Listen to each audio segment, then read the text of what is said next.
Vamos abrir na última lição desse primeiro trimestre de 2021, a lição de número 3. Hoje, 28 de março de 2021. Nós vamos estudar um assunto muito importante, muito profundo, mas muito revelador. Nós vamos estudar o assunto voltados os olhos para a bendita esperança. Esse é o tema da nossa lição. No 3, por favor, vocês podem repetir com força o título da lição. 1, 2, 3.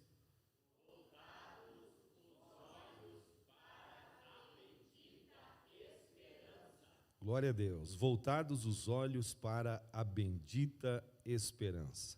Bendita é o feminino de bendito. E esta expressão significa abençoada, significa ainda afortunada, ditosa, generosa, oportuna e venturosa.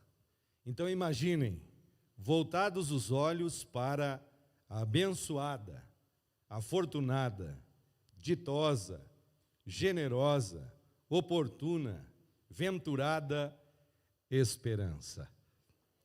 Graças a Deus, nós estamos concluindo esse primeiro trimestre e o assunto que nós estávamos estudando até aqui é o verdadeiro pentecostalismo. Esse é o tema geral da lição do primeiro trimestre. A atualidade da doutrina bíblica sobre a atuação do Espírito Santo. E essa bendita esperança, ela tem a ver com a volta de Jesus, ela tem a ver com o arrebatamento da igreja. E a mensagem pentecostal, o evangelho completo, ele prega que Jesus salva, que Jesus cura, que Jesus batiza no Espírito Santo e que Jesus em breve voltará. Essa é a parte final do evangelho completo, é a pregação do arrebatamento da igreja, porque o verdadeiro pentecostalismo, ele tem uma mensagem que fala a respeito do arrebatamento da igreja. O texto áureo está em Tito capítulo 2 e o verso 13. Aguardando a bem-aventurada esperança e o aparecimento da glória do grande Deus e nosso Senhor Jesus Cristo. A verdade prática nos diz assim: a nossa esperança é algo vívido e real, não se baseia em utopia e nem em imaginação humana, mas em fatos revelados na palavra de Deus e confirmados pela história. Observem bem, a nossa esperança é algo vívido. O que isso significa?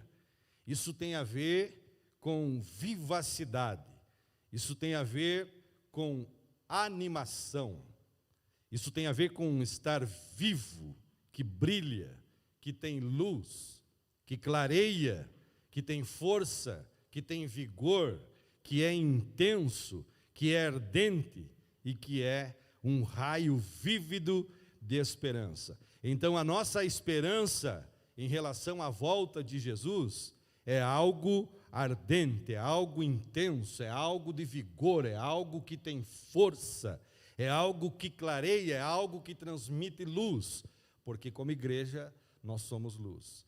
E se tratando acerca do arrebatamento da igreja, nós precisamos transmitir estas características aqui expressadas nesta verdade.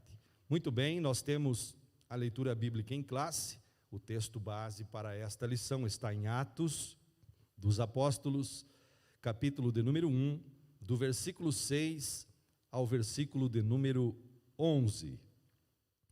Aqueles, pois, que se haviam reunido, perguntaram-lhe, dizendo: Senhor, restaurarás tu neste tempo o reino a Israel?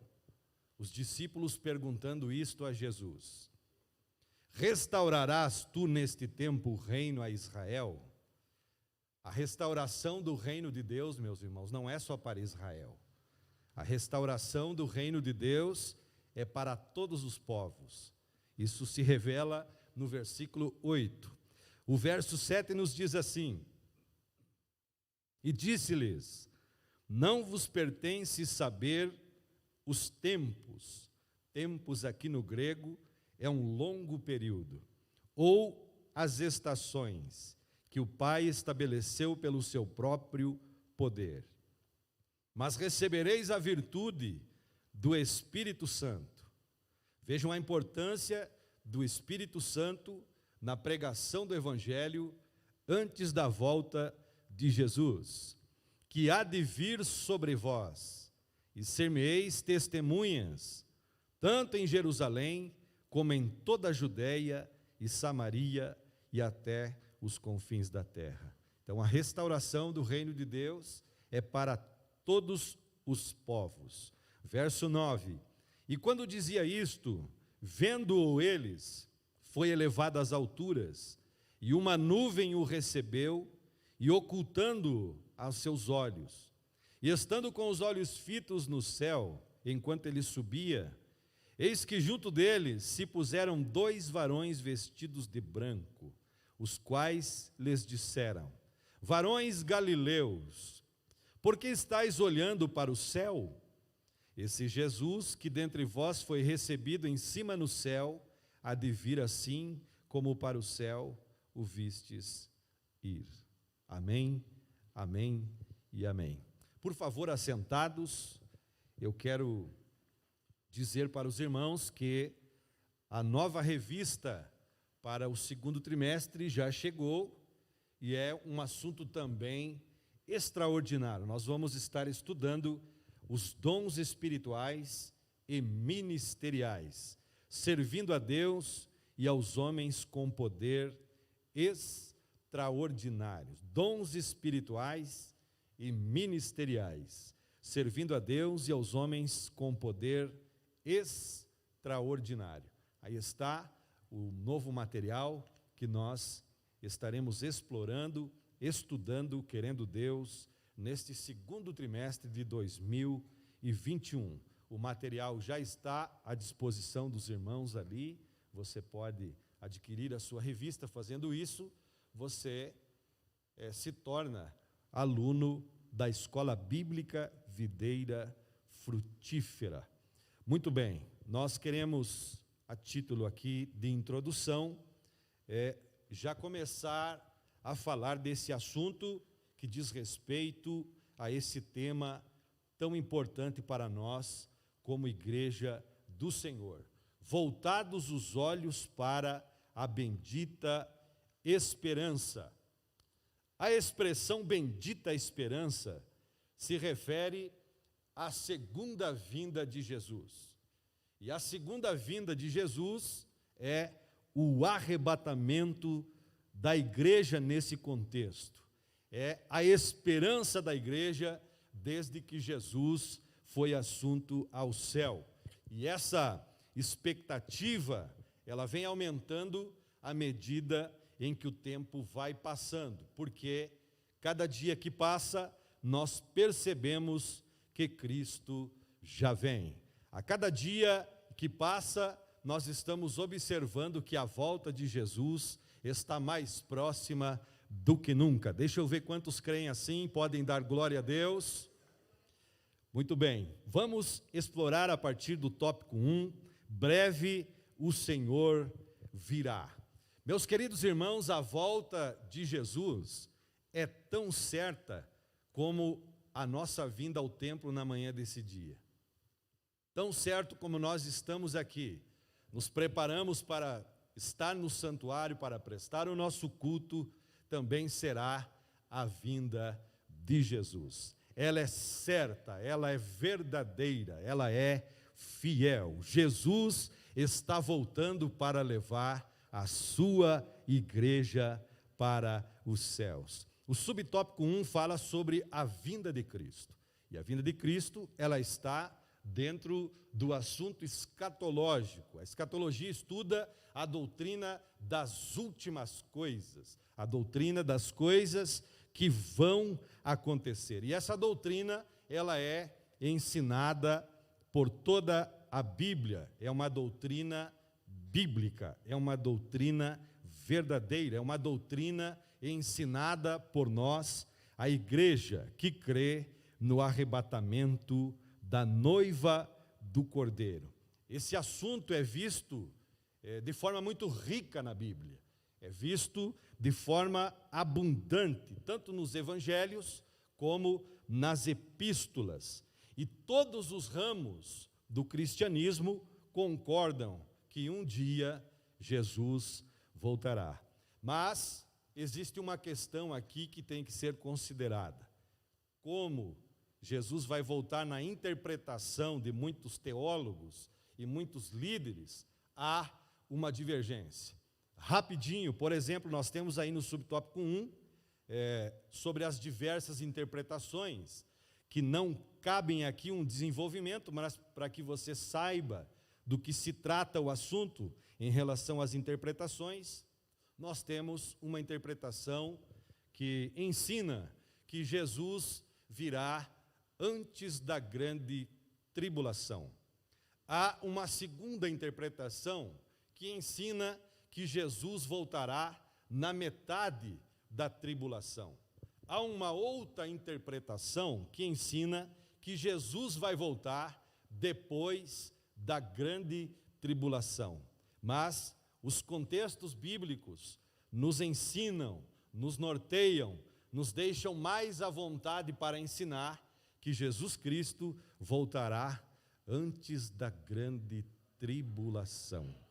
Quando a grande tribulação estiver acontecendo aqui na terra, a igreja de Jesus Cristo estará nos céus, glorificando, exaltando e desfrutando daquilo que o Senhor tem preparado para a sua igreja. E inclui-se nessa expressão segunda vinda duas coisas importantes. A primeira, quando nós falamos a bendita esperança, que é o arrebatamento da igreja, nós falamos que é a segunda vinda de Jesus. Mas a segunda vinda de Jesus, ela tem duas etapas. Quantas etapas? A primeira etapa, Jesus vem para buscar a sua igreja. Jesus, ele vem até os ares. Entendam bem, irmãos. O nosso encontro para o arrebatamento está marcado. Nós temos um encontro marcado com Jesus. Esse encontro se dará nos ares. Esse encontro se dará nas nuvens. Quando? Quando? Nós não sabemos. Mas que o encontro está marcado, está. Deixa eu ver quantos estão esperando Jesus voltar. Pode dar glória a Deus. A primeira etapa, então, se destaca para o arrebatamento da igreja. A segunda etapa é a vinda de Jesus em glória. A segunda vinda de Jesus em glória diz respeito a quando Jesus voltar e pisar literalmente no Monte das Oliveiras. Na primeira vinda, que é o arrebatamento da igreja, a igreja é levada até as nuvens. Jesus, no arrebatamento, ele vem até as nuvens. Mas na vinda em glória, ele vem ao Monte das Oliveiras. E precisa ser entendido uma coisa aqui, eu recordei que há um tempo atrás eu ensinei isso aqui. A diferença que nós precisamos entender com a relação do arrebatamento da igreja e a volta de Jesus em glória, falando em Atos dos Apóstolos, no capítulo de número 1. Por favor, abra sua Bíblia no livro de Atos, capítulo de número 1. Vamos interpretar um texto aqui que não pode ser confundido em relação ao que foi dito ali. Quando Jesus diz no verso 8: mas recebereis poder ao descer sobre vós o Espírito Santo, e sereis minhas testemunhas tanto em Jerusalém, como em toda a Judéia e Samaria até os confins da terra. O verso 9 diz que, ditas estas palavras, foi Jesus elevado às alturas, à vista deles, e uma nuvem o encobriu dos seus olhos. O arrebatamento da igreja, vejam, que ela vai até as nuvens, até onde elas o encobriram. Ali ele estará para levar a sua igreja. Mas, diz o verso 10, e estando eles com os olhos fitos no céu, enquanto Jesus subia, eis que 2 varões vestidos de branco se puseram ao lado deles. E lhes disseram: varões galileus, por que estáis olhando para as alturas? Esse Jesus que dentre vós foi assunto ao céu, virá do modo como vistes subir. Vamos ao livro do profeta Zacarias, o capítulo de número 14 e o verso de número 4. Zacarias, capítulo de número 14 e o verso de número 4. Naquele dia estarão os seus pés sobre o monte que está defronte de Jerusalém para o oriente. O monte das oliveiras será fendido pelo meio. Isso é escatológico, isso vai acontecer quando? Quando Jesus pisar literalmente o monte das oliveiras. Então será fendido para o oriente e para o ocidente. E haverá um vale muito grande. Metade do monte se apartará para o norte e a outra metade para o sul.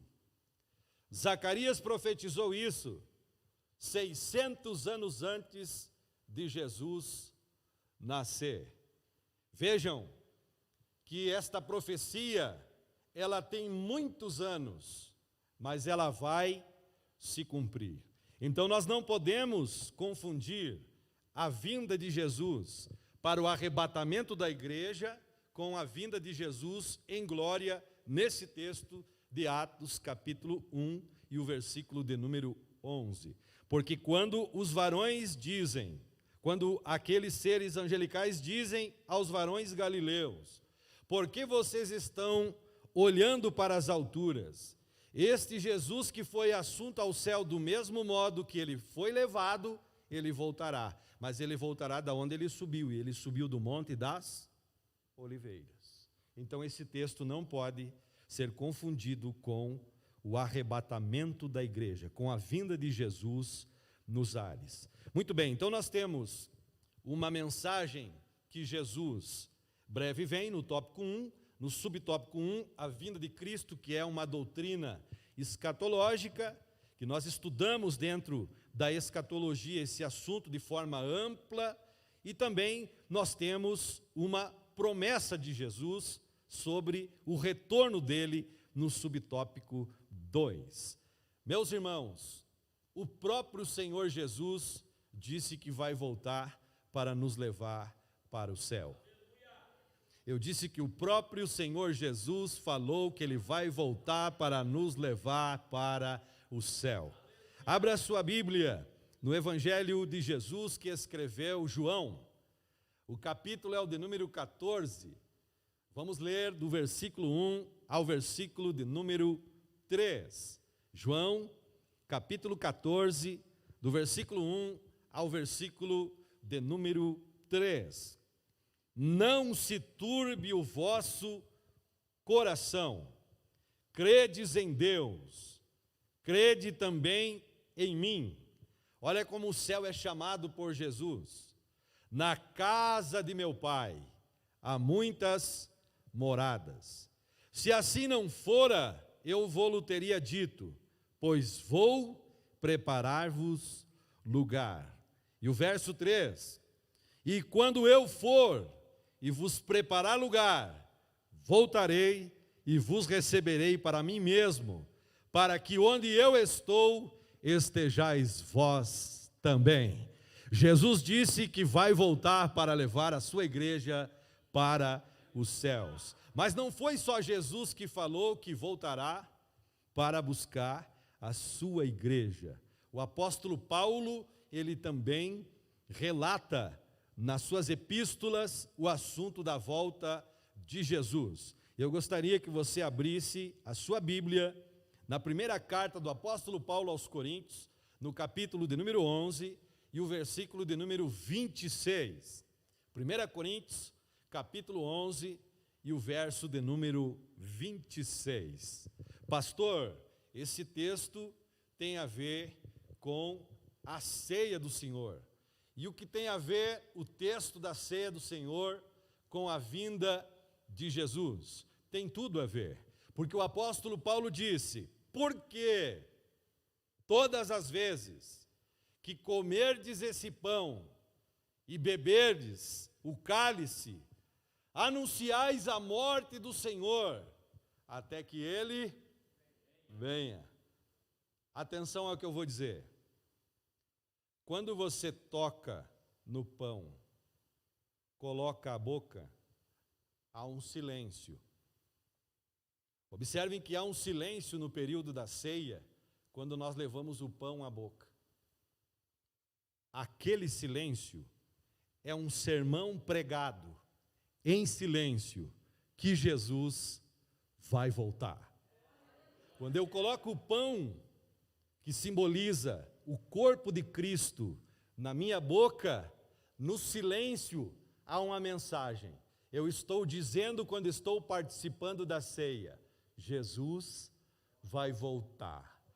Quando eu coloco o cálice que representa o sangue de Jesus na minha boca, em silêncio novamente eu estou anunciando: Jesus vai voltar. Jesus vai voltar. O testemunho da ceia do Senhor, o testemunho da ceia do Senhor é uma evidência da sua volta. É o sermão pregado em silêncio. Jesus vai voltar. O apóstolo Paulo ainda escreve na primeira carta aos Coríntios, no capítulo 15, o versículo 51 e o versículo 52. 1 Coríntios, capítulo 15, vamos ler o versículo 51 e o versículo de número 52. Nos diz o texto: isto afirmo, irmãos, que a carne e o sangue não podem herdar o reino de Deus, nem a corrupção herdar a incorrupção. Eis que vos digo um mistério. 2 pontos. Qual é o mistério? Vai ser revelado a partir dos 2 pontos. Nem todos dormiremos, mas transformados seremos todos. Como?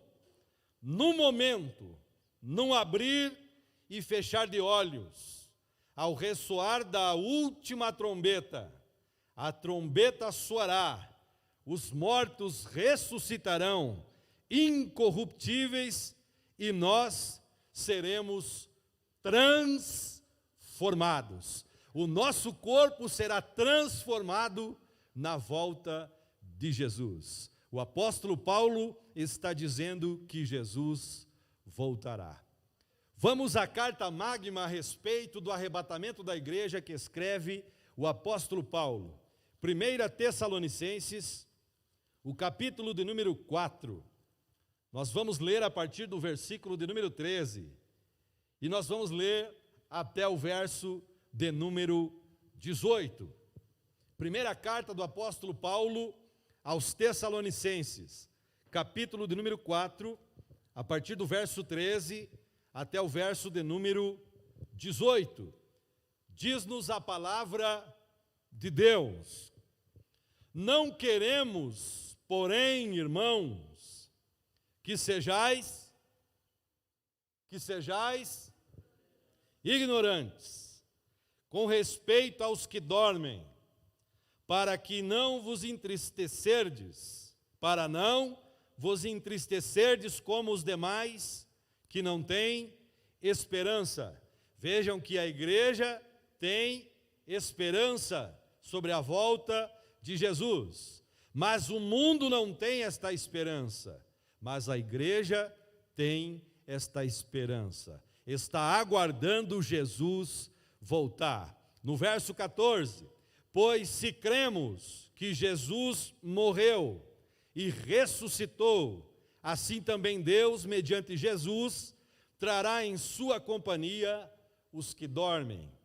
Ora, ainda vos declaramos por palavra do Senhor, isto, nós, referente à igreja, os vivos, os que ficarmos até a vinda do Senhor, de modo algum precederemos os que dormem. Porquanto o Senhor mesmo, dada a sua palavra de ordem, ouvida a voz do arcanjo e ressoada a trombeta de Deus, descerá dos céus, e os mortos em Cristo ressuscitarão primeiro. Depois, nós, os vivos, os que ficarmos, seremos arrebatados juntamente com eles, entre nuvens, para o encontro do Senhor nos ares, e assim estaremos para sempre com o Senhor. Veja o verso 18: consolai-vos, pois, uns aos outros com estas palavras. Há consolo para a igreja sobre a volta de Jesus. Seja consolado pelo Espírito Santo, porque Jesus vai voltar.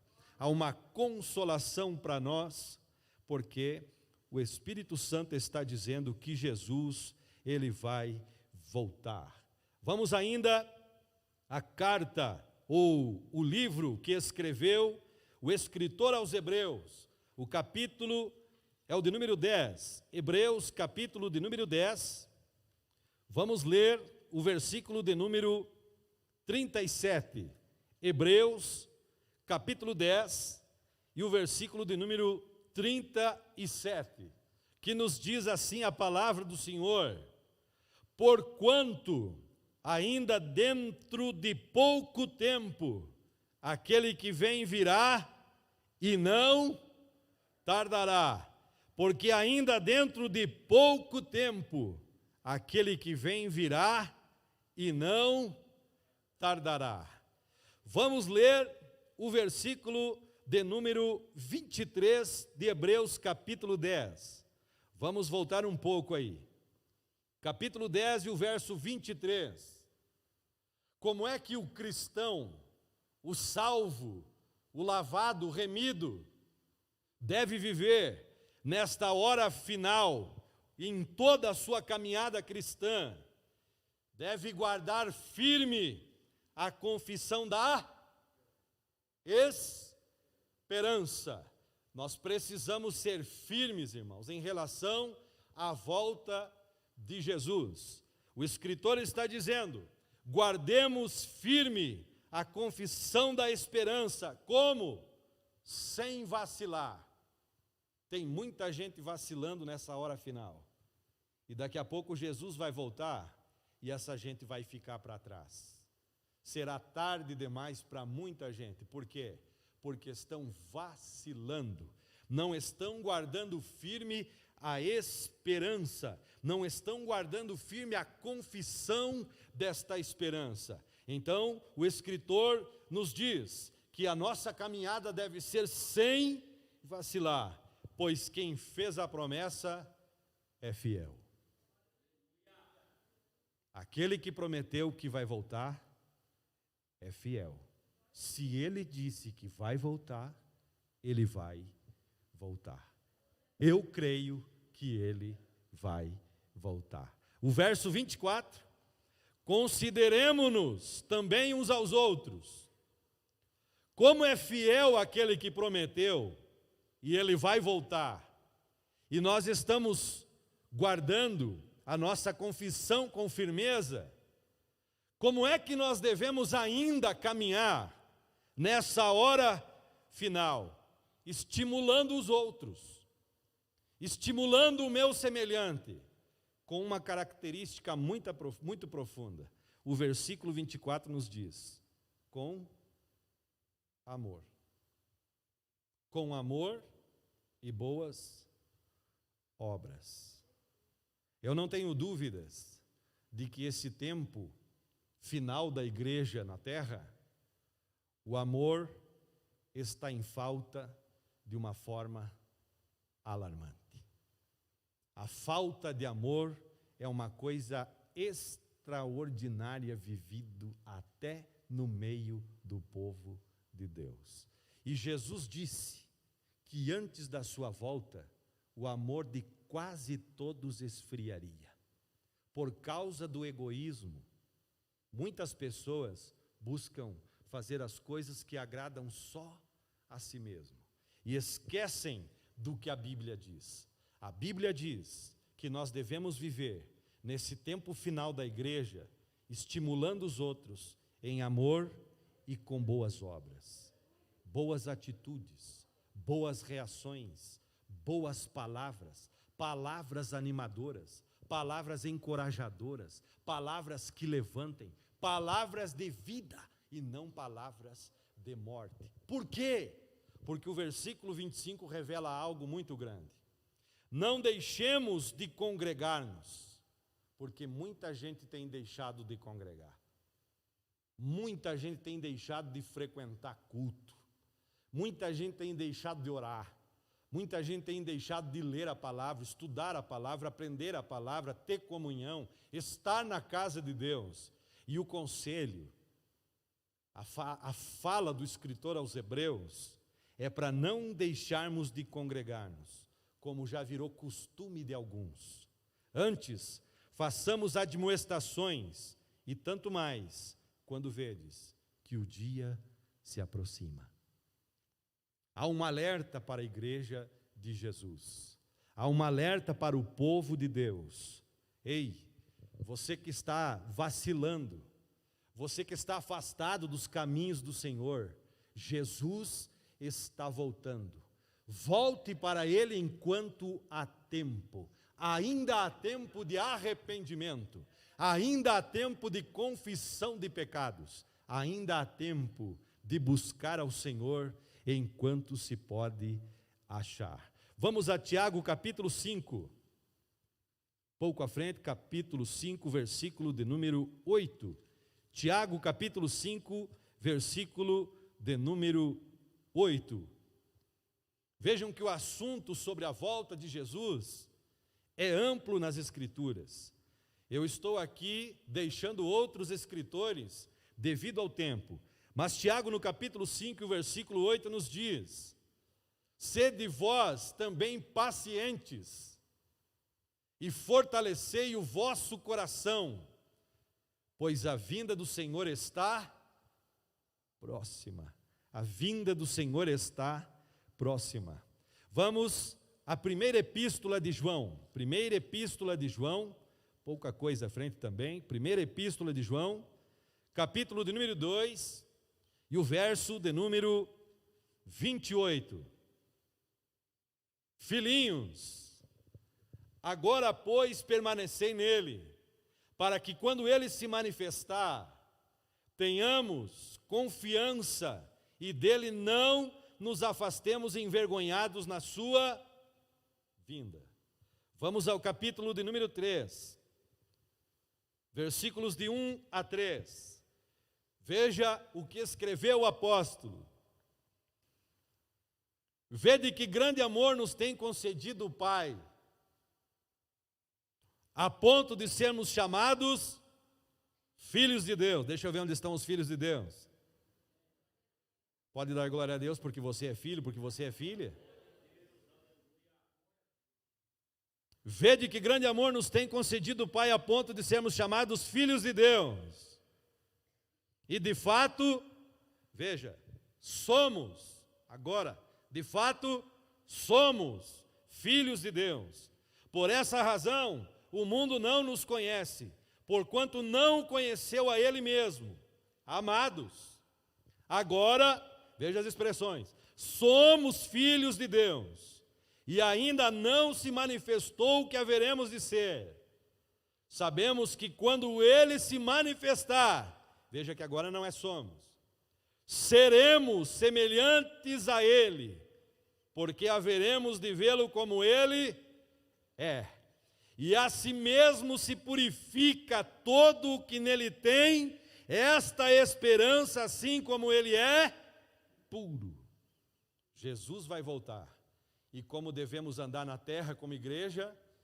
Em pureza, em santidade, porque Deus é santo, Deus é puro. A Bíblia diz que Jesus vai voltar. Vamos em Apocalipse 22 e 20. Apocalipse capítulo 22 e o verso de número 20. Livro da Revelação, último livro do Novo Testamento. Apocalipse 22 e o verso 20. Essa expressão que nós vamos ler é a última oração da Bíblia. Aquele que dá testemunho destas coisas diz: certamente venho sem demora. O escritor diz: amém. Vem, Senhor Jesus. O Senhor Jesus, Ele voltará. E eu quero falar sobre uma mensagem nesse aspecto da fala que Jesus vai voltar, usando o Evangelho de Jesus que escreveu João, lá no capítulo 20. Por que estamos voltando? Porque eu quis deixar para esse momento esta passagem bíblica com uma mensagem que Jesus deixou, que Ele vai voltar. No capítulo 20, do versículo 1 ao versículo de número 8.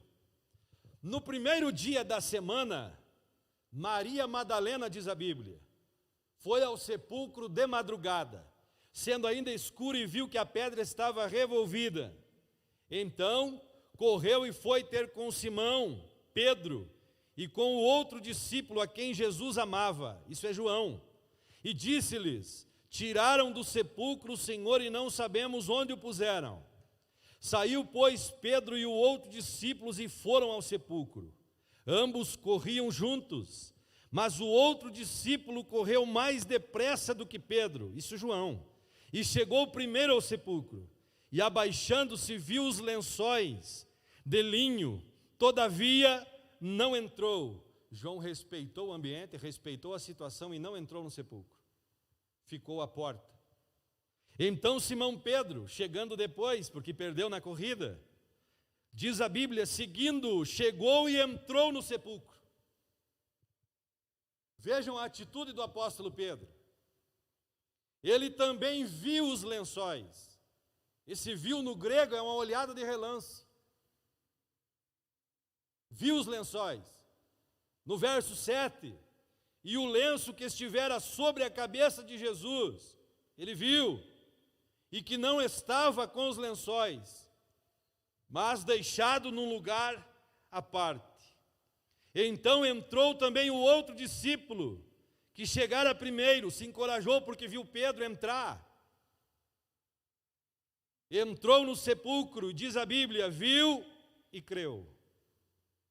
É o primeiro crente do Novo Testamento a crer na ressurreição de Jesus. Qual é a mensagem do lenço à parte, não jogado como os lençóis? O lenço enrolado à parte era o lenço que ia sobre a cabeça da pessoa que havia sido sepultada. Os discípulos sabiam muito bem isso. Eles sabiam o que isso representava. Os discípulos sabiam a mensagem que queria dizer o lenço dobrado à parte, enrolado, colocado num lugar não deixado de qualquer maneira. Quando um amo era servido por um servo, naquela época, na cultura judaica, o amo que era servido quando estava à mesa, tantas coisas eram postas à mesa para aquele amo poder desfrutar.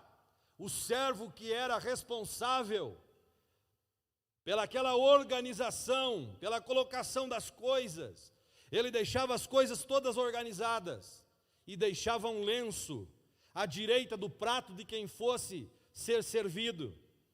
O servo se retirava no momento em que o amo entrava e ele ficava num local esperando o amo então aproveitar daquela refeição.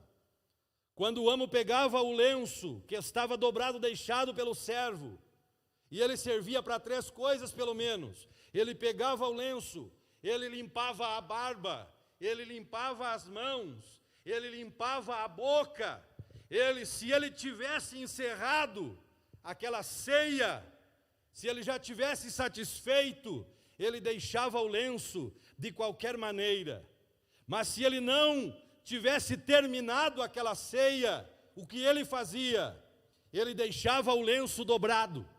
Quando o servo percebia a saída do amo, ele entrava no ambiente onde estava a mesa servida. Se ele visse o lenço dobrado, ele não podia tocar na mesa, porque a mensagem estava dizendo: eu voltarei.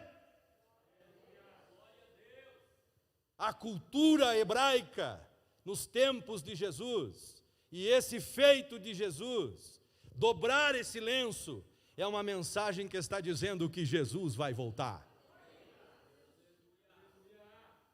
Assim, nós temos uma promessa da vinda de Jesus de forma muito ampla nas Escrituras Sagradas. Vamos ao subponto 3 do tópico 1.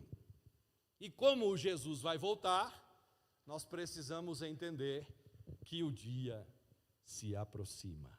O dia se aproxima. Porém, ninguém sabe o dia e nem a hora que o Senhor Jesus vai voltar. Porém, o Senhor Jesus e a Bíblia nos deixam sinais muito claros, visíveis, de que o arrebatamento da igreja está muito próximo.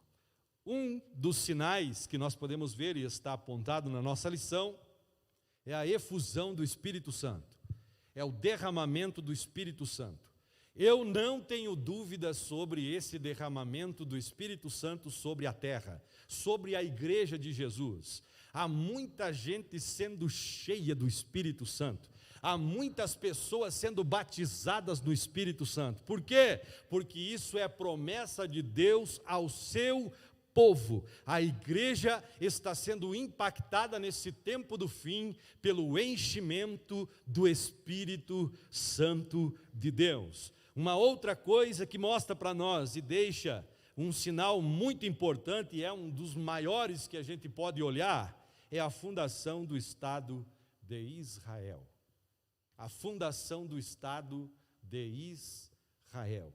Isso aconteceu no ano de 1948, quando a nação de Israel, agora, naquele dia 14 de maio, pela proclamação de Ben-Gurion, que disse que Israel, a partir daquele dia, passava a ser agora uma nação independente, porque até então dependia de outros povos, dependia de outras nações, até porque a Bíblia mostra os profetas dizendo que o povo de Israel seria disperso por todos os povos da terra, mas chegaria um tempo, numa outra profecia, que o povo judeu voltaria para a Terra Santa, porque Deus tem um plano a executar através da nação de Israel.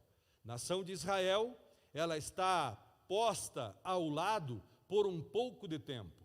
Esse tempo que seria para Israel desfrutar das benesses de Deus, do reino de Deus, quem está desfrutando é eu e você.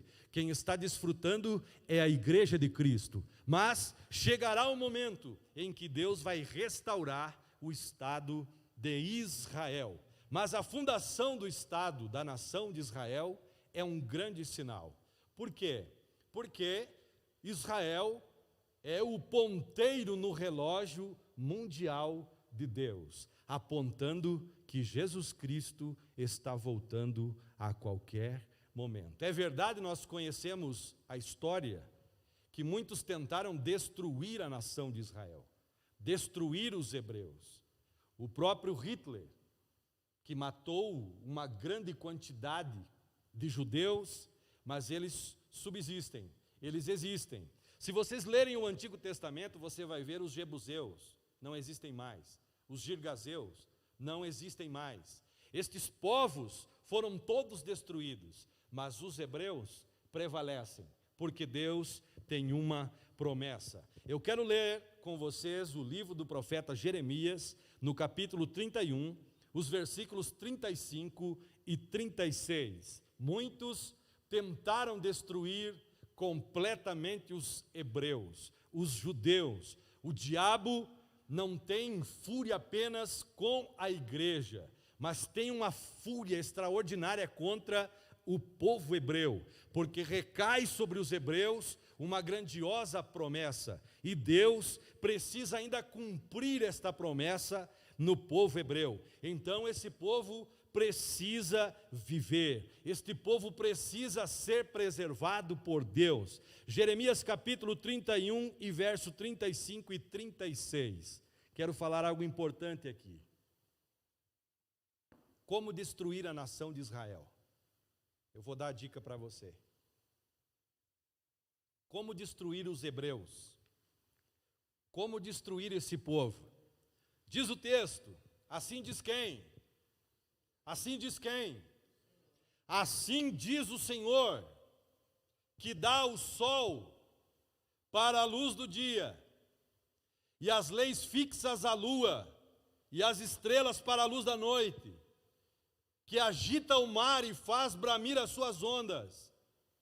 Senhor dos exércitos é o seu nome. Se falharem estas leis fixas diante de mim, diz quem? Diz o Senhor, deixará também a descendência de Israel de ser uma nação diante de mim para sempre. Volta ao versículo 35. Como destruir a nação de Israel? Fazer o sol deixar de brilhar. Quem é que consegue fazer o sol parar de brilhar? Ninguém. Então ninguém destruirá a nação de Israel. Quem é que consegue fazer com que a lua não seja clara e não apareça na noite? Ninguém. Então ninguém pode destruir a nação de Israel. Quem é que consegue fazer com que não haja bramido no mar? Ninguém. Então ninguém destruirá a nação de Israel. Israel é um dos maiores sinais na terra para a igreja de que Jesus Cristo está voltando. Que Jesus Cristo está voltando. Vamos ler Lucas capítulo 21. Lucas capítulo de número 21.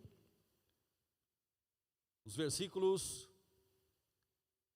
de número 29. Lucas 21, do versículo 29 ao versículo 31. Ainda lhes propôs uma parábola, dizendo: vede a figueira e todas as árvores. Quando começam a brotar, vendo, sabeis porque vós mesmos que o verão se aproxima. Diga o verão. Diga mais forte, o verão se aproxima. Assim também, quando virdes acontecerem estas coisas, sabei que está próximo o reino de Deus. Nós sabemos, à luz da Bíblia, que a restauração da nação de Israel, ela se dá em duas etapas. A primeira é a restauração nacional. Já aconteceu. 14 de maio de 1948. A segunda etapa é a restauração espiritual de Israel. A restauração espiritual de Israel se dará num futuro próximo, porque o arrebatamento está próximo. Quando nós lemos no texto, Jesus falando a parábola da figueira, e a figueira, segundo a Bíblia, segundo o livro do profeta Oséias, no capítulo 9, o verso 10, segundo o livro do profeta Joel, no capítulo 1, o versículo 6 e o versículo 7, a figueira representa Israel. A figueira na Bíblia representa Israel. Agora vejam que coisa extraordinária. A figueira perde suas folhas no inverno. E só na primavera, que antecede o verão, os ramos começam a encher os botões. Quando isso acontece, todos ficam sabendo que o verão se aproxima. A figueira já floresceu, 1948. Isso mostra que estamos na primavera. Ramos novos já tem, folhas brotando já estão acontecendo. Elas estão anunciando que o verão se aproxima. A mensagem do verão estar se aproximando é a mensagem que Jesus está voltando. Igreja de Jesus, desperta porque Jesus está voltando. Jesus está voltando. Tópico 2, a necessidade da vigilância. Como Jesus está voltando, exige que a igreja seja vigilante. Por quê?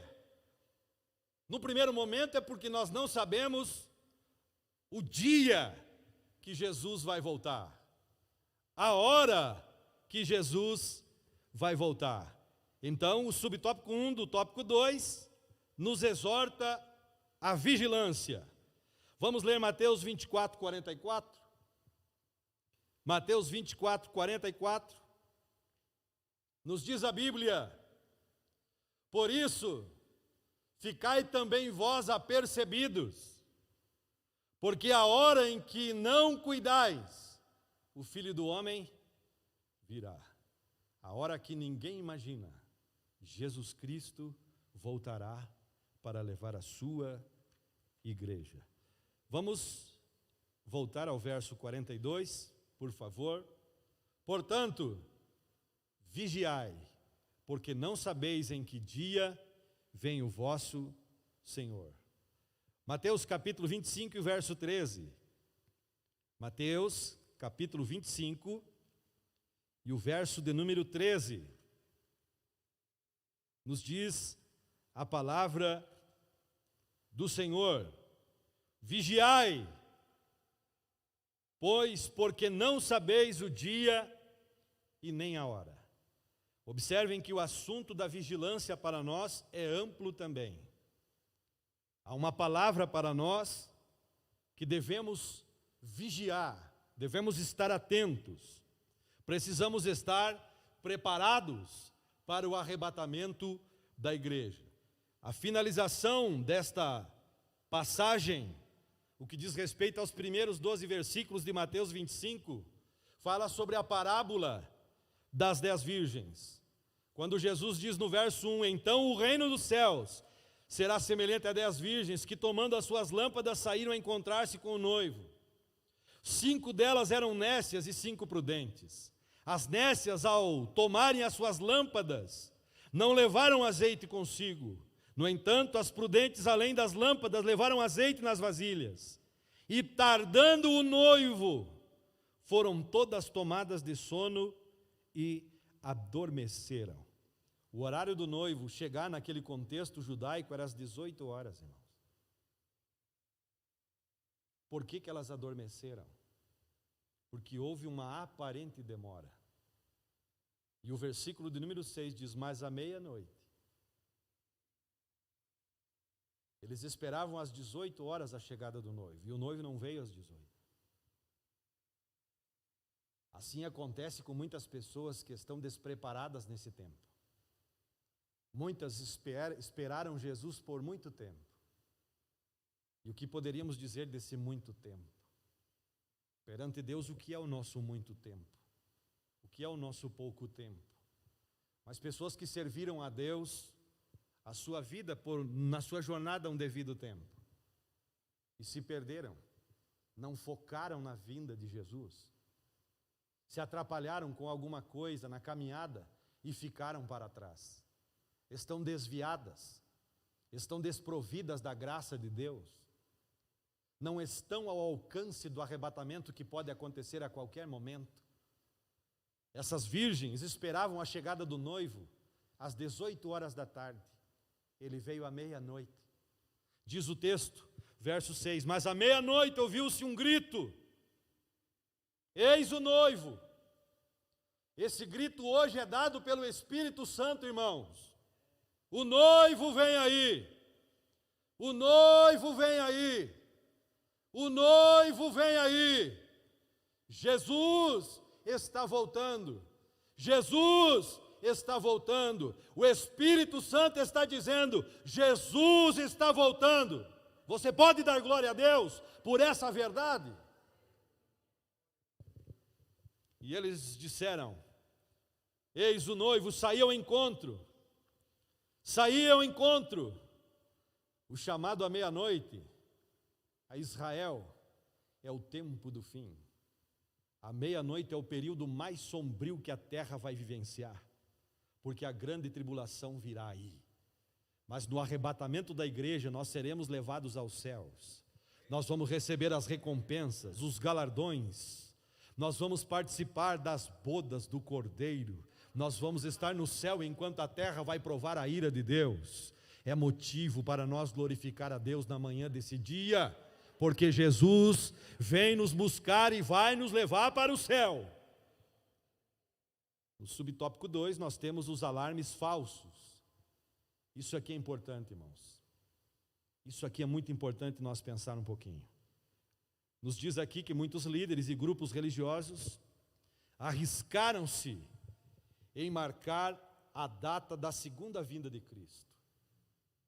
Isso é uma tolice. Tentar prever o dia da volta de Jesus é antibíblico. Não está nas Escrituras. Os sinais nos mostram, nos indicam que Jesus está voltando, mas nós não sabemos quando. A volta de Jesus é certa, mas há muita liderança por aí, teólogos desprovidos do governo do Espírito Santo, estão marcando uma data que Jesus voltará. É um erro tentar fazer isso, porque quando nós olhamos, e podemos usar até a nossa leitura bíblica em classe, no versículo 7 de Atos 1, por causa do verso 6 que os discípulos perguntaram: restaurarás tu neste tempo o reino a Israel? E o versículo 7 nos diz: não vos pertence saber os tempos ou as estações que o Pai estabeleceu pelo seu próprio poder. E observem que esta palavra tempos no versículo 7 no grego é um longo período. É verdade que, por exemplo, o apóstolo Paulo dá-nos a entender que esperava Jesus voltar naquela época. Jesus não voltou naquela época. Depois do Calvário, nós temos muitos anos em que a história da igreja se desenvolve e Jesus não voltou. Não dá tempo, mas quando nós olhamos no livro do profeta Daniel, nós lemos as 70 semanas de Daniel. Nós estamos no intervalo entre a 69ª e a 70ª semana de Daniel. São 70 semanas. A 69ª semana tem ativada um período, um intervalo, que já está em 2021 anos, vamos usar no nosso calendário. E Jesus ainda não voltou. Mas nós temos que entender que para o Senhor, um dia é como? O tempo de Deus não é o nosso tempo. Os discípulos queriam saber quando, e Jesus disse: não compete a você saber tempos ou épocas em que o Pai estabeleceu pelo seu próprio poder.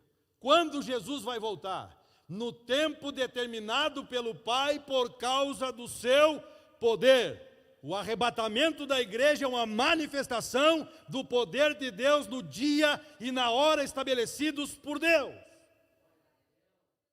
Portanto, marcar uma data que Jesus vai voltar não é coisa da Bíblia, não é coisa de Deus. E eu não vou deixar passar em branco, porque eu quero aproveitar e explorar isso.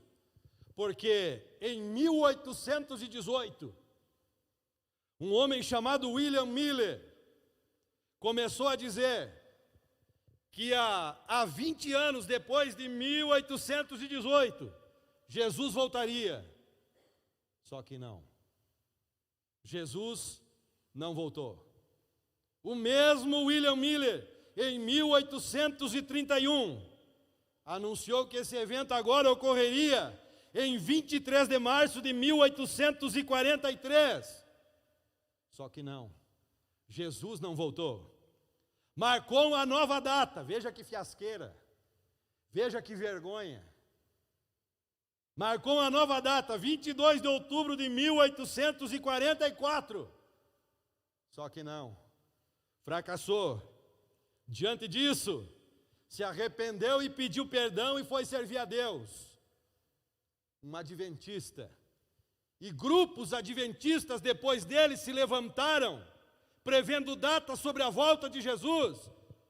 Só que não, Jesus não voltou. Vamos para alguém mais recente, mais conhecido. Vamos mencionar aqui Charles Taze Russell. Os seguidores de Charles Taze Russell são os seguidores dos denominados Testemunhas de Jeová. Esse movimento das testemunhas, marcou que Jesus viria em 1978, só que não. Este grupo marcou que Jesus viria em 1914, só que não. 1925, só que não. 1975, só que não. Por quê? Porque só Deus sabe o dia e a hora em que Jesus vai voltar.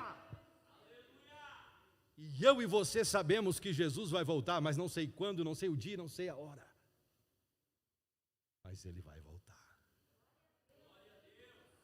Eles erraram as previsões, mas a Bíblia não erra em dizer o dia em que Ele vai voltar. O que importa é que nós temos que estar preparados para aquele grande evento. Deixa eu ver quantos estão preparados aqui. Isso é verdadeiro? Você está preparado mesmo? Porque no dia em que a trombeta soar, não tem como você arrumar suas malas. Não vai ter como arrumar a tua vida. Se a tua vida está bagunçada no mundo espiritual, você precisa arrumar. Você precisa organizar a tua vida antes de Jesus voltar. Nós precisamos estar com a nossa vida acertada antes da trombeta soar, porque a trombeta soará. Os mortos em Cristo ressuscitarão primeiro, e depois nós seremos arrebatados juntamente com eles nos ares. Nós vamos ser levados da terra para o céu. Mas precisamos estar preparados. Ponto 3. E como Jesus vai voltar, nós precisamos estar vigilantes. Não sabemos o dia e a hora. Como temos que estar vivendo? Em fidelidade. Viver em fidelidade, viver em santidade diante de Deus. Viver em fidelidade é adotar um estilo de vida na esperança da vinda de Jesus. A minha vida, a tua vida, deve estar de acordo, condizendo com a palavra de Deus, para que não haja erros na vinda de Jesus em nossa vida, mas para que tenha acertos, para que tenha uma vida regrada pela sua vontade, pela sua palavra, pelo seu querer, porque aí então, com toda certeza, nós seremos levados para o céu. Aí nós temos uma definição de fidelidade, que é uma característica do que é fiel, leal, e fidelidade é uma demonstração de fé, lealdade, respeito, constância nos compromissos assumidos. Deixa eu levar vocês a Êxodo. Êxodo capítulo de número 25, mas eu vou pedir para vocês abrirem as suas Bíblias, por favor, e manuseiem as páginas um pouco mais rápido do que o normal. Quem ainda não tem essa habilidade de manusear a Bíblia, pode acompanhar aqui se o Lucas conseguir, porque eu preciso apressar aqui, que são alguns textos que eu quero chamar a atenção de vocês em relação à fidelidade de Moisés. A fidelidade de Moisés. Eu quero usar o exemplo desse homem, desse líder do Antigo Testamento em relação à fidelidade de Deus. Antes de eu mencionar os textos de Êxodo, eu peço para que você acompanhe comigo uma leitura em Hebreus, no capítulo 3, no versículo 1 e o versículo 2, falando a respeito de Moisés. Hebreus capítulo 3, versículo 1 e versículo 2. E aqui a igreja fica com a Bíblia aberta em Êxodo capítulo 25. Agora Hebreus capítulo 3, versículo 1. Por isso, santos irmãos que participais da vocação celestial, considerai atentamente o apóstolo e sumo sacerdote da nossa confissão, Jesus, o qual é fiel àquele que o constituiu também, o era Moisés em toda a casa. Moisés era fiel em toda o meia casa, na parte da casa de Deus. O que diz o texto? Moisés era fiel numa parte ou em toda a parte? Em toda a casa de Deus. Em toda a casa de Deus. Êxodo capítulo 25, verso 1. Disse o Senhor a Moisés. Acompanhe rapidinho aí com a Bíblia. Versículo 8 diz, farão, disse Deus, farão. Versículo 13, farás. Versículo 17, farás. Que bom que vai ficar gravado, pode acompanhar em casa. Versículo 23, farás. Eu estou pulando versículos aqui. 28, farás. Versículo 31, farás. Capítulo 26, farás. Versículo 14, 26. Capítulo 27, versículo 1, farás. Verso 3, farás. Capítulo 28, faze. Versículo 3, falarás. Capítulo 29, farás. Capítulo 30, farás. Capítulo 31, diz a Bíblia, farás, farás e farás. Busque. Capítulo de número 32, 33, 34, 35, são os feitos. Lá no capítulo 35, verso 30, disse Moisés aos filhos de Israel, ele dizia, no versículo de número 13 do capítulo 36, fizeram. Versículo 14 do capítulo 36, fizeram. Verso 17, fizeram. Verso 18, fizeram. Capítulo 37, fez também. Capítulo 38, fez. Quando nós chegamos no capítulo 40 e no verso 16, e tudo fez Moisés segundo o Senhor havia ordenado, assim o fez. Parece você?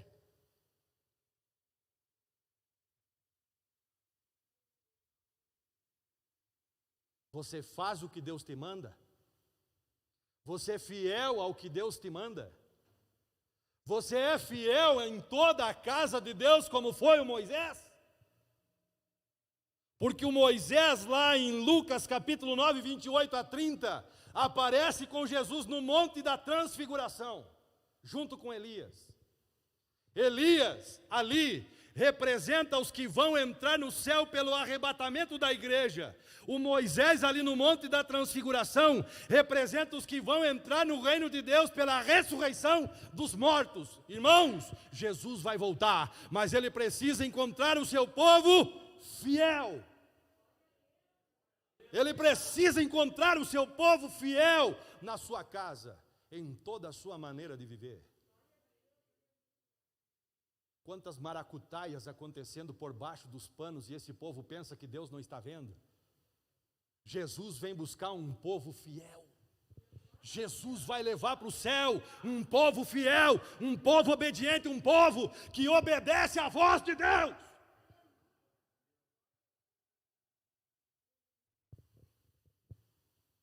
Por isso precisamos viver em fidelidade. O subtópico 2 do tópico 3 mostra a fidelidade de Deus. Você tem dúvida que Deus é fiel? Eu não tenho. Deus, Ele é fiel. No subtópico 3, do tópico 3, mostra a fidelidade como uma virtude cristã. Se você é fiel a Deus, em tudo, glorifique ao Senhor, porque você é candidato a ser levado para o céu a qualquer momento. O subtópico 4 do ponto 3 fala tempos e estações, que eu já mencionei lá no verso 7, de Atos 1. O grupo Adoração já pode se preparar, porque eu quero encerrar com o texto que eu li na abertura. Apocalipse capítulo 22 e o verso de número 17. Apocalipse capítulo de número 22 e o verso de número 17. Nos diz a Bíblia, o Espírito e a noiva dizem vem. Aquele que ouve, diga vem. Aquele que tem sede, venha. E quem quiser, receba de graça a água da vida. Vocês, se quiserem e podem, já podem começar aquele fundo em relação ao hino que vocês vão cantar, porque eu quero, antes deles começarem a louvar ao Senhor, e enquanto toca o fundo desse hino, tão extraordinário que vai ser cantado aqui, eu quero convidar você a estar em pé. Porque Apocalipse 22:17 revela algo extraordinário para nós como igreja. E é assim que eu quero concluir esta última lição desse primeiro trimestre de 2021. Preste atenção. Quem são, à luz desse texto, os anunciadores da volta de Jesus? Quem são os anunciadores, os proclamadores, os pregadores, os ensinadores da volta de Jesus? O texto é muito claro. O texto nos diz: o Espírito e a noiva dizem vem. Você sabia que a primeira pessoa a orar para a igreja ser arrebatada é o Espírito Santo? Está aí. O texto diz: o Espírito e a noiva dizem vem. A primeira pessoa que diz vem é o Espírito Santo. O Espírito Santo anuncia a volta de Jesus. Entenda, a segunda pessoa a anunciar a volta de Jesus é a noiva, porque o texto diz: a noiva diz vem. A igreja anuncia a volta de Jesus. A terceira pessoa que anuncia a volta de Jesus é aquele que ouve. Aquele que ouve anuncia que Jesus vem. Aquele que ouve anuncia que Jesus vem. A quarta pessoa que diz que Jesus vem é o que tem sede. Quem tem sede anuncia que Jesus vem. A quinta pessoa que anuncia que Jesus Cristo vem é aquele que quiser. Quem quiser pode anunciar a volta de Jesus. Deixa eu ver quem quer, deixa eu ver quem tem sede, deixa eu ver quem ouve, deixa eu ver a noiva, deixa eu ver quem diz vem. O Espírito diz vem, vem, vem, vem. Jesus Cristo voltará. Glória a Deus, glória a Deus. Aleluia. Adore, irmãos, adore, adore. Adore ao Senhor, adore ao Senhor, porque Jesus vai voltar. O Verbo se fez carne, na terra desceu,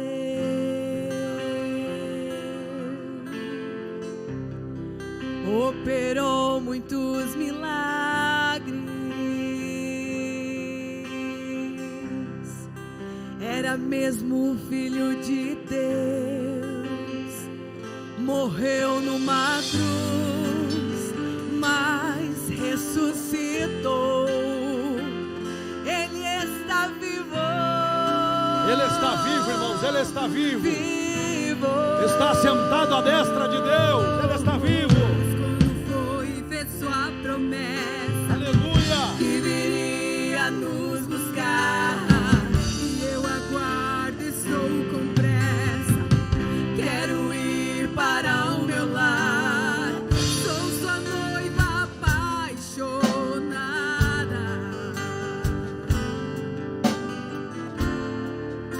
Aguardo Aleluia. sua chegada.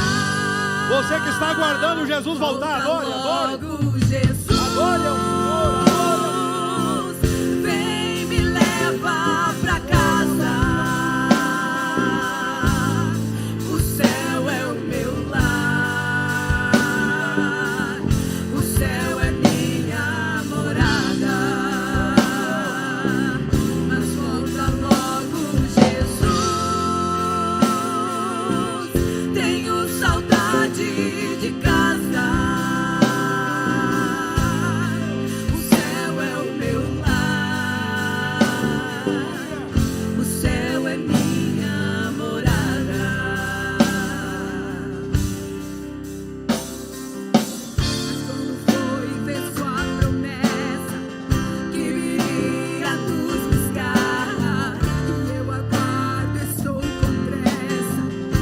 quero ir para o meu lar.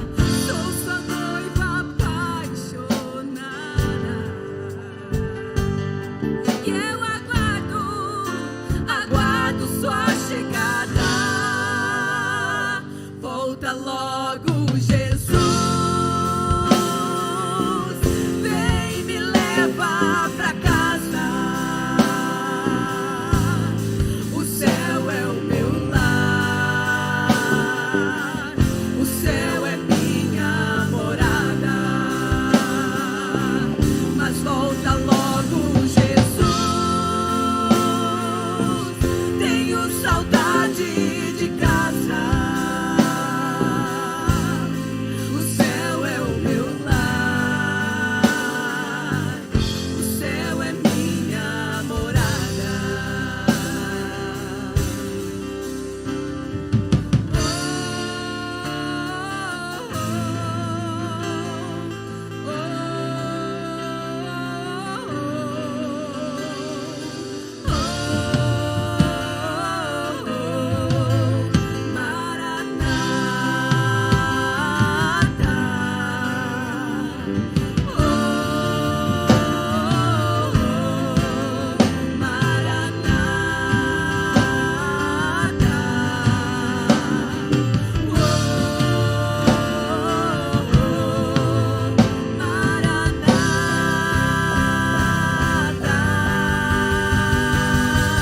Volta logo, Jesus,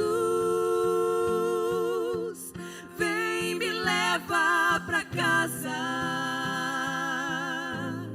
O céu é o meu lar, o céu é minha morada. Mas volta logo, Jesus, tenho saudade de casa. O céu é o meu lar, o céu é minha morada. O céu é o meu lar, o céu é minha morada. Pai, nós te louvamos, nós glorificamos o teu nome, porque o Senhor é fiel, o Senhor é bom, e o Senhor tem preparado para nós um lugar. O Senhor quer nos levar para o céu, e isso vai acontecer a qualquer momento. Nós te louvamos, Deus, pela pessoa bendita de Jesus Cristo, nosso Senhor e Salvador, o amado da nossa alma, a quem estamos aguardando. Nós queremos te louvar pela promessa do arrebatamento da igreja. Nós te louvamos por sermos igreja, por servirmos ao Senhor como igreja, como noiva.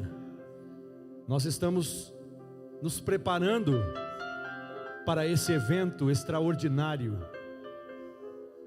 Nós estamos mantendo a nossa comunhão com o Senhor, a nossa paz com o Senhor, colocando a nossa vida em santidade e debaixo da autoridade do governo do Espírito Santo. Quando nós oramos sobre a volta de Jesus, o Espírito Santo quer a volta de Jesus. Quando nós ensinamos sobre a volta do teu Filho amado, o Espírito Santo quer que Ele venha para levar a noiva querida, amada, pura, sem ruga, sem mácula. O Espírito Santo quer apresentar a igreja para ti dessa forma. Nós queremos te louvar pela tua palavra, que nos dá o sustentáculo, que nos dá a força, que nos encoraja a prosseguir a nossa jornada de peregrinação em meio a esse deserto, em meio a esse mundo de trevas. porque o Teu Espírito Santo está aqui em nós, porque o Teu Espírito Santo está ajudando a Tua igreja. Eu quero Te louvar por esta igreja, eu quero Te louvar por este povo, que está aguardando a volta de Cristo. Eu quero Te louvar por esse povo que ama a volta de Cristo, que prega a volta de Cristo, que ensina a volta de Cristo, que vive nesta terra pela volta de Cristo. Eu muito obrigado pela manhã desse dia, pela Tua palavra, que não volta vazia, mas que faz aquilo que lhe apraz. Eu Te louvo por isso, Pai. Eis-nos aqui, usa a nossa vida nessa hora final, usa nós com autoridade, com poder, com graça,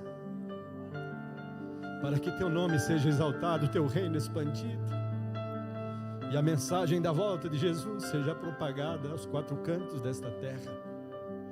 Levanta a Tua igreja com esta mensagem. Levanta a Tua igreja com esta mensagem.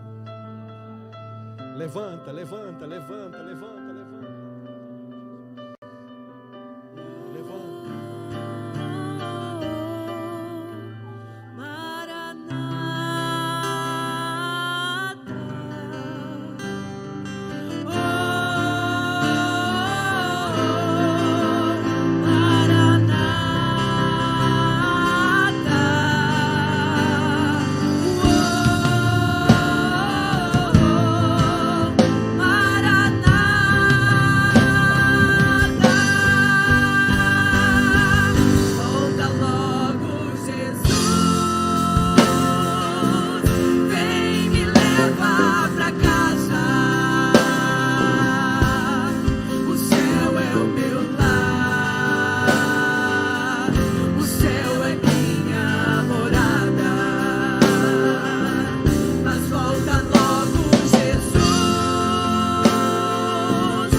Deixa eu ver quantos podem adorar ao Senhor.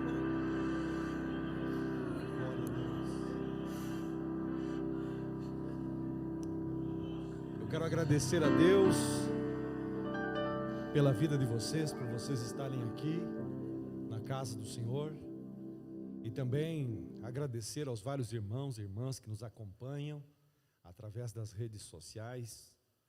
Povo abençoado especial ali de Caxias do Sul, Santo Antônio das Missões, Novo Barreiro, Passo Fundo, Porto Alegre, Sarandi, Sananduva, Canoas, São Paulo e tantas outras pessoas que estão conosco através da programação, através do YouTube, através da nossa rádio web, a Devacaria no ar, Facebook.